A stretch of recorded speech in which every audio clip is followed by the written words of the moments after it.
జగనన్న భూరక్ష పథకం కింద ఈ పుస్తకాలు ప్రింట్ చేసి ఆయన బొమ్మేసి ఇదే మేము పాస్బుక్ అని చెప్పేసి ఇస్తున్నాడు. ఆ పాస్బుక్ లో ఎంత డొల్లతనం ఉందంటే ఇది నేల గీసుకోవడానికి పనికిరాదు. వాళ్లే ఇచ్చారు.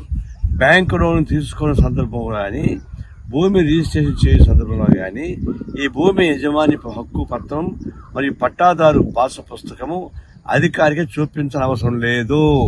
అంటే ఇది బోగస్ పత్రం, దేనికి పనికిరాదు, నేల గీసుకుంటే కూడా పనికిరాదు.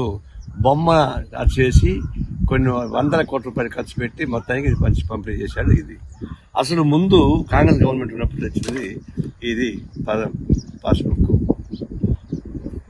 ఇది తర్వాత చంద్రబాబు